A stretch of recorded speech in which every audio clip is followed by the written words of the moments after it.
Now, you're probably the one person on the planet most specialized to talk about the idea of video games causing antisocial behaviors. I don't know if you followed any of the stories in politics in the lobby, but what's your opinion on what behaviors video games can cause or what behaviors video games can exacerbate?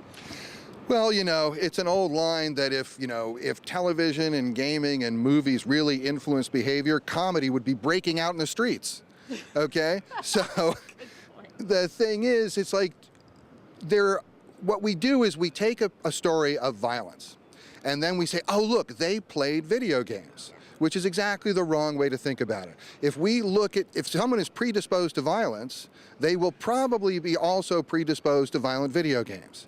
The question is, how many people are playing violent video games who are not committing violence? Because you don't want to say, oh, look, violent people played violent video games. You want to know how many people who play violent video games commit violence, and that's a very low number. This has been going on since the dawn of video games. When we first started making games with, oh, they're killing our kids and they're ruining their attention span and all this stuff is going on.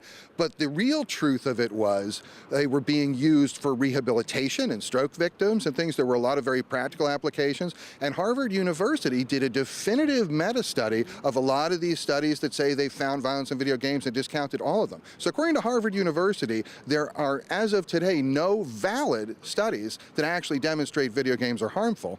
And, there are some violent people who have played violent video games. There are literally hundreds of millions of people who play violent video games who do not commit violence. So let's try to keep it in perspective.